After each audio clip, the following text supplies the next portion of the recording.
Seems there's a lot of people who have never been to a bard battle before. They are fairly rare in this game. Although the tradition is ancient, venerable, wondrous, prosperous, glorious, magnificent. Yes, indeed. All of those adjectives in one. Well, we'll have to explain the rules of bard battle then. All right. We'll come here. Go right ahead. I'm not clear on them myself. It seems like they're all made up and the points don't matter. The rules are simple. And yes, sometimes they're broken. Each bard will challenge the other bard to a bardic feat to demonstrate their bardic prowess, skill, ability. And then they will also have to offer the same demonstration. Do you know what I really love is that this fellow is a walking thesaurus. So pretty much everything he says, the reason his sentences are so long is because he says the same idea in multiple ways, just to be sure that everyone understands. It's called fortification, and it smells nice. That being said, when we do the challenge, it is you, the audience, that decides the victor with your wild applause. It's just wild applause. Yes! You know the bard battle chant, it goes like this. Blood, blood, Blood, blood, blood, blood. poetry, poetry, poetry, poetry, poetry, stories, stories, stories, stories, stories, stories, stories, stories, stories. Bard battle! It was like a round. It was like a scene. Well done. I liked it. If there's a tie, then you, the audience, will issue the tiebreaker challenge. We will have to do what you asked us to do to prove that we are, hopefully, worthy of the title of not merely a bard, but an Taliesin. the bard. That's Taliesin, would you remind me who the current reigning champion of bards is? Well, depending on how well calibrated your abacus is, it could potentially be you. That's 10-year-old right, named my Princess dear Evelyn. friend. I, Lady Prudence, Her Majesty's court composer, was the winner of the Battle of the Bards on the yesterday. So, I anticipate having some success upon this day. I was hoping he was Andrew McKee as a human shield. Well, if it comes to that, we'll find it again. All right, so now who is to issue the first challenge? As the challenger? lowly bard of Sherwood, who is not the bard of Sherwood, I as am. who is not the champion, surely I would be granted the mercy of choosing to have you issue the first challenge. What? Wait, what? That's not where I expected you to go with this. All right, my dear friend. Well, I never back down from a challenge. You can ask anyone. So, my dear friends, I always choose my song by whatever the crowd agrees with. Because I always personalize my show for those who are here to see. So my sweet friends, though I have many stories and many messages to share with you, I wish you would tell you precisely what you would like to hear in the end. So your choices include, but are not limited to, love, hate, myths, monsters, food, drink, homecoming, farewell, morning dance, war, peace, songs of nature, songs of stormy dance, sweet fancies, lullaby, songs of adventure, or songs of protest. What would you all like to hear? Monsters. Fantastic protest. All right, monsters, adventure, and cosmic horror? Cosmic horror? Yes, that was cosmic horror. All right. So we've got monsters, adventure, cosmic horror. Sorry, I have to do that to that word just to make sure it doesn't sound like weird. And because we've got a lot of dirty minds. And sometimes it can be. Cosmic horror and all right. This is starting to look a lot like what we did yesterday because they wanted monsters in the sea yesterday. So let's see. We'll spin it round and round.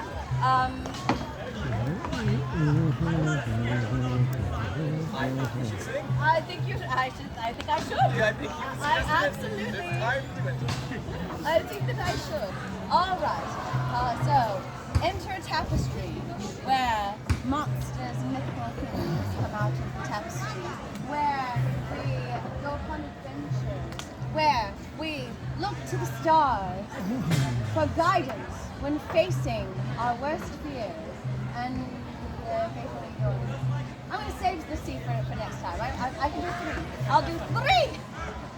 Taliesin might be able to work all 4 themes into a single song, but you will forgive me promise my next story, no matter what's the cause, shall have something to do with the ocean. All right, but for now, this is a place where mystical things are among us. When you come to a fair like this one, I urge you all to escape from what ails you in the outside world, to allow yourself to release your inhibitions so that you might even allay your fears of the cosmic horrors and dance under the violet moon. Dancing to the freedom, leave this world behind. To toast ourselves under a violet moon. Children of the river, make you turn and stare. Try to steal a kiss at the bridge under a violet moon. So raise your hands and your glasses too. We will dance the moonlight through. We might catch a time with you under a violet moon. Cheers to the nights and the days of the beggars and the thieves. Lots of enchanted under a violet moon. Fortune teller, what do you see? Future and forward. Share your secrets, tell them to me. So raise your hands and your glasses too. We will dance the moonlight through. One time we knew under a violet moon. So raise your hands and your glasses too. We will dance the moonlight through. One time we knew under a violet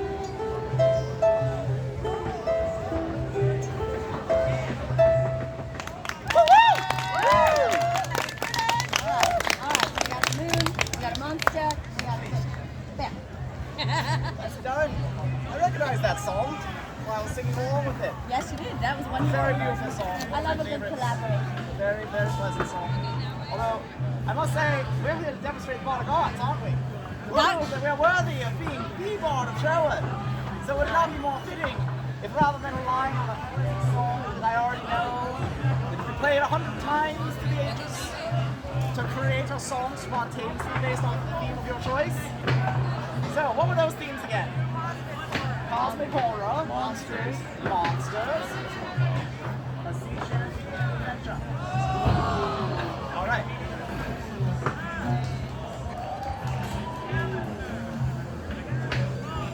I was sleeping in my bed, decided to get up and go out instead.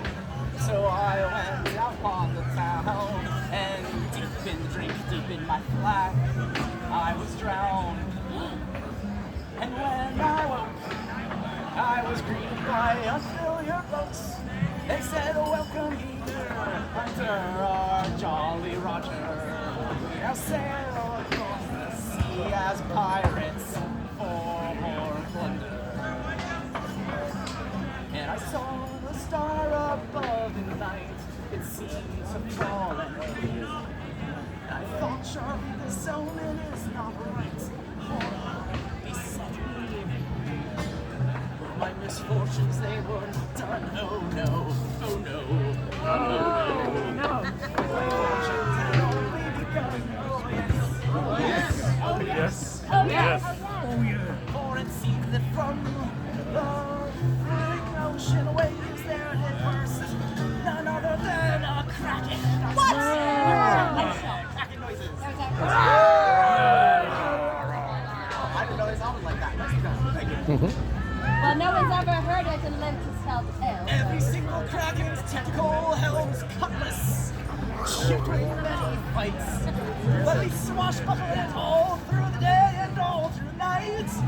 And eventually we succeeded in surviving, although we had to swim away from our wreck. And then we found ourselves out in the woods, around boats, girding a castle that groaned. Oh no. Oh.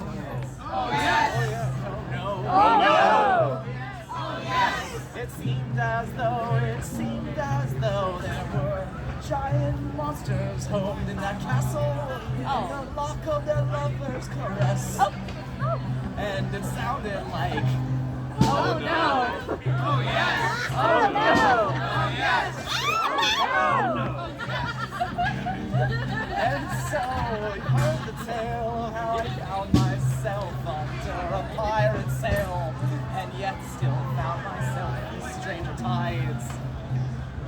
And yet still the most gruesome thing goes on. That baleful star hangs over me, and whenever I see it fall instantly, I'm filled with fear. I know someday that star will find me. A fearsome, fanged maw shall bite me, and I will say, oh no, and it will say, oh yes, and I'll say, oh no, Oh, yes.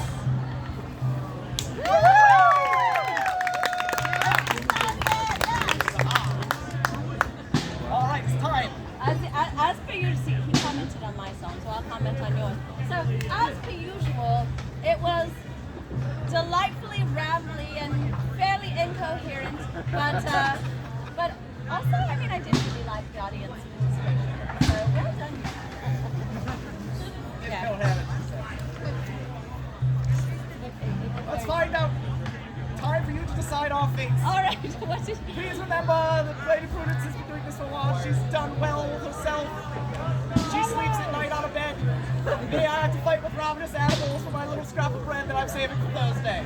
So, bard of your choice by a wild audience of applause. Do you And believe? of which there is no particular material component to the win that I would like to point out.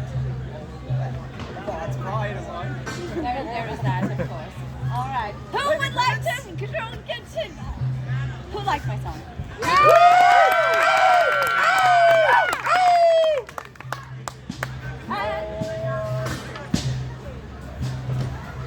Where's it going? No one. It's impossible.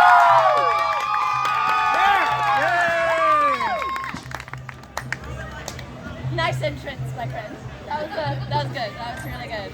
I'll have to remember that.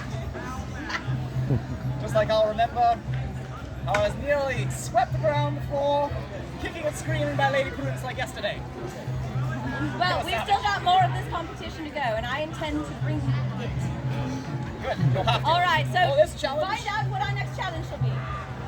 Bards, they're known for singing. They're known for many things. Storytelling, many things. Bards are capable of doing. And yet somehow, one thing they know, high and full, more than almost anything.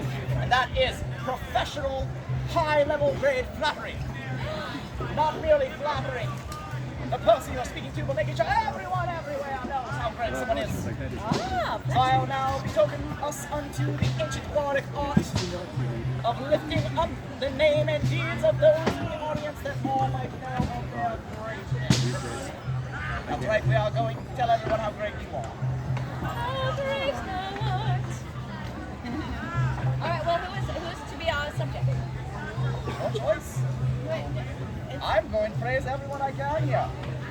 Obviously, look at them. All right, so you're going to cast a wide net, is what I'm hearing. I don't have any nets in my pockets. Oh, all right. Are you going to go to the right? Shall I first? Yes. Once there was a viking who believed Oh! to defeat giants, no doubt. Woo! Thor once threw a hammer at this Viking and he batted him away with a bad bitten racket. Oh! I went. That's cool. You can grasp the ring and swing it around in the air. It's lighting all this thing. And there was a grievous silly walker. Would you like to demonstrate? I still have my wrist warrant right here. Locked away for countless years for smoking silly in public. True. Walked silly near the joust, and the jousters so distracted fell off their horses laughing. It's true, birds also confused flew into each other and fell down from the sky. Perhaps you have heard of wild beasts so terrifying that even bears are scared of them? This man, this great knight, sits before you eating what's left of one of them. He defeated with his gloved hand because he didn't want to get his bare hand dirty. Bare hands. He wrestles. He didn't- Well, he hand wrestles with bears. He didn't say it had to make sense. Here, I raise aloft the name of Swarth, the swarthiest of the land. When he moves, it is swarthy. His buckles are buckled and his swashes are swashed. He is Swarth, a terrible foe, but a wonderful friend. I should mention that you're lucky to see this magnanimous character right here. Normally they're in disguise, or normally they're hiding in the tree to protect us from the rich who would waylay us and take our money. That's right, one of the merry men sits before you. Now, Robin Hood is known for being able to shoot arrows into other arrows on a target. This man, he can thread a needle with an arrow. He can thread arrows and then shoot a tapestry onto the wall, weaving them with his precise shots. And that's all while having just rolled over in his sleep, still dreaming. Perhaps you've heard of the big bad wolf. Well, it used to be a cute little puppy wolf, friendly, that just wanted to lick ankles. And then there was a hoodlum. That's right, evil little red hoodlum. Who set him down the path of evil and he became a giant horrible one haunting the woods forever. And it came to pass that her karma eventually caught up with her because she was a grandma later. She had loaned her cloak to her granddaughter, and the wolf ate her. Granddaughter got to see it.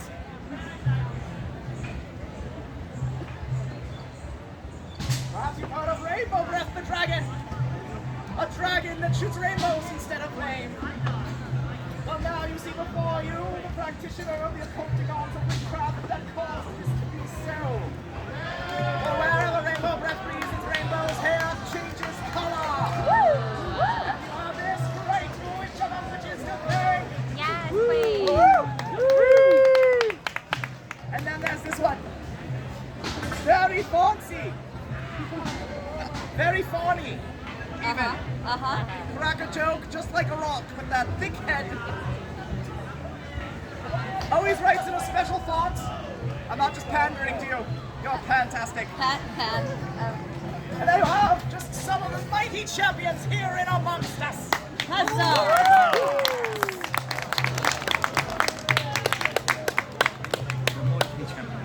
Well, my dear Taliesin, you have absolutely astounded us all with your intimate knowledge of all of our friends before us. My sweet friends, it is an honor, isn't it, It's been to all be just to be stuff, seen Maybe. so clearly by a bard of this particular class. My sweet friends, every word that Taliesin spoke was totally true, wasn't it? Yeah. Because words have power. Because the things that you say matter, and the way that you see the world can have a profound effect on the way that you feel on the inside. However, it occurs to me that Taliesin, who spends all of his time seeing others, might not have had many opportunities to be seen himself. And my dear friend, I'd also like to point out that I'm pulling out our second instrument. I'm just saying, Bard's got a bar. And so, Taliesin, I dedicate this song to you. Oh, if I were wealthy made, I'd just to prove my honor and my sentiments of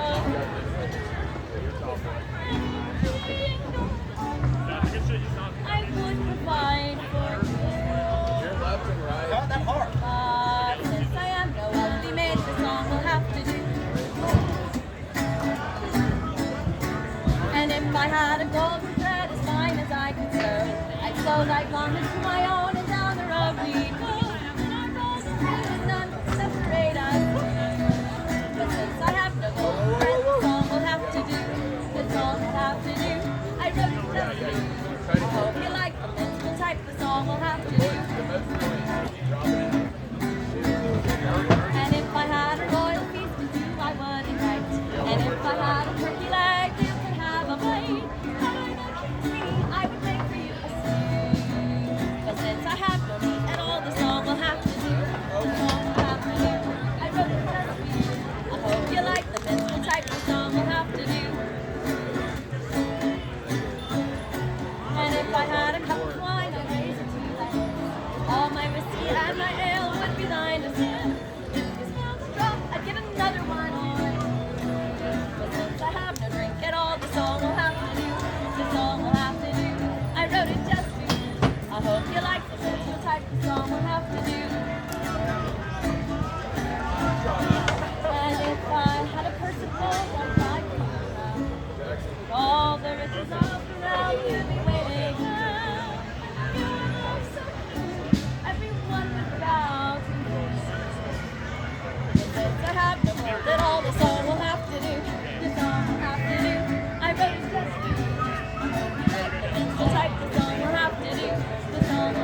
No, back.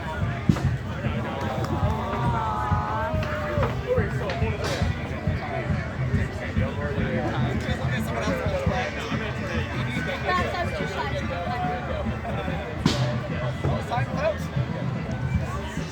All right, so who enjoyed Taliesin? It's Welsh, it's okay. I can't pronounce it either. Who enjoyed Taliesin's The Magical Book of All Prophecies?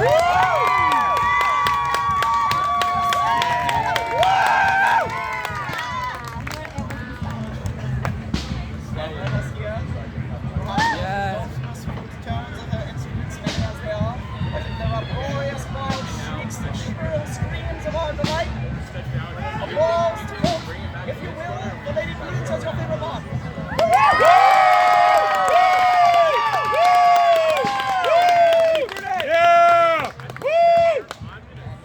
So now there's not much time left in the show, but we cannot think of this now, can we? Tie at the very end of Sherwood. Too vexatious, not when there's time. Time for the audience to give us a challenge. To be the tiebreaker challenge. Oh, now we're ready. A bardic, something bards should be able to do. And if you'd like the list again. What? Whoa! Vicious mockery. What? That's hard. Long ago, there was a great bard by the name of Jimmy Hendrix. He was known for many peculiar things, such as playing the guitar or lute with his teeth. So in bard battles in the past, we have done haikus, we have played our instruments behind our back. I'm not sure if lighting a harp is something that we could be forgiven by the fairies for. The whip and the nay-nay has not existed for, it hasn't existed for 1,000 years in the future yet. So, all genres, like song, story, a poem, something funny. Vicious mockery. Battling each other. Insult battle. Yeah, we really like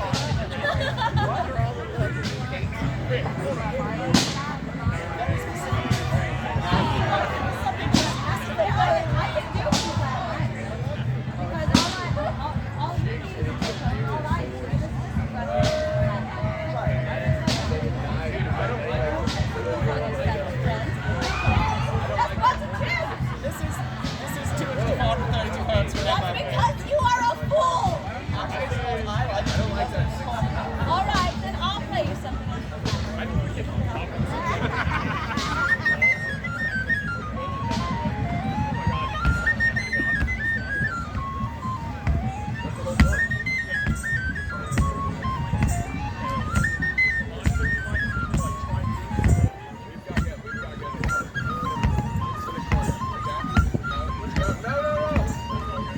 Oh no, bring that! I thought that was your magic wand, and now it's going to be.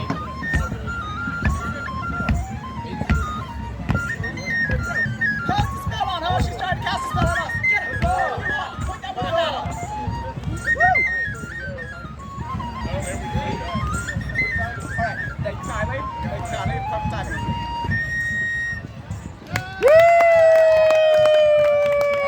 Nice song that we didn't have time for. We're supposed to be doing a bard battle here. Listen, we had a specific request. And I was able to. Alright. I'll do something in B minor too, but what is it gonna be? B flat minor. Joke. Joke battle. A what? Joke battle. Who can tell the best joke? Joke battle. Alright. Joke battle sounds good. Let's make it quick. Alright, so you got, let's make it quick. So the snappiest jokes will each come up with 3 and say them at top speed so that we'll get through it and then we'll be done. Go first. Alright, why was 6 afraid of 7? Why? 79. Cool, but do you know why is 7, 8, 9? Why? That'll make it 3 squares in a day. Do you know what happens when a horse Pegasus becomes a pirate? What? Let's take Legasus. Do you know how to tell a pirate dog is happy? Scallywags his tail. Alright, laughing? why was Colin Baker afraid of Sylvester McCoy? What? 79. Because Sylvester McCoy called him dead. For Eccleston! Get it? Yeah. You get it. That was your favorite joke I've ever heard. There was once a knight who was very random battles head on, he always tried to skirt around the edges of them. His name was Sir Prudence, and he thought that he was the son of another knight, a very roundabout sort of individual, really rounded out at the edges. His name was Sir Cole, but Sir Comforts was not the son of Sir Cole. As it turned out, he was the son of another knight. His name? Sir Reget. And that is testified by somebody who was a witness to these events. His name, of children in the audience, Sir Vix. Oh! Alright, and my third joke. A horse walks into the bar. The bartender says, I've seen you here a lot lately. Are you becoming an alcoholic? And the horse considered for a moment and said, I think not. Then disappeared. Now this might remind you of Rene Descartes' theorem, cogito ergo sum. I think therefore I am. If I'd said that first, I would have been putting Descartes before the horse. Alright. You go highbrow, I'll go lowbrow. A pirate comes into a bar. He's terrifying. He's got a hook hand, he's got a peg leg, he's got an eye patch. You don't know what's under it until he opens it up and he thinks it's made of wood or something. So he goes into the bar, bartender slides him some grog, and the bartender eventually asks him, he says, how'd you get the peg leg? He says, oh, well, I was in a fierce battle. I thrown over the boat and a shark and bit me leg. I put this table leg on there. Terrifying, said the bartender. Well, you know, old in the ass. What about your hook hand? How'd you get that? Oh, it was a mutiny. And as I was stabbing the captain, he cut my hand off with a cutlass. Terrifying. Bartender, still enthralled. He doesn't get out much. He asks him, but what about your eye patch? He says, oh, I got some salt in the eye. Salt in your eye? God, that doesn't seem as intense as the other thing. Oh, well, it was my first day with the hook.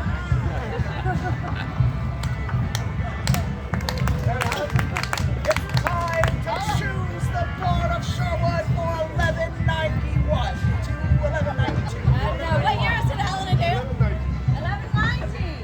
1190. I woke up. Oh, the time passes so quickly. Alright. Who thinks that Taliesin with his made-up songs, nonsense, and quite rambling jokes?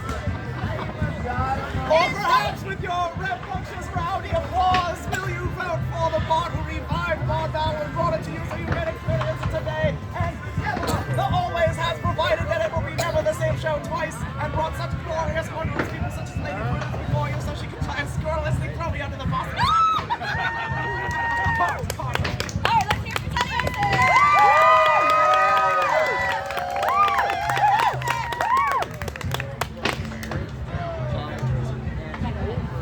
Do your worst. On a throne of flowers, she can stand out.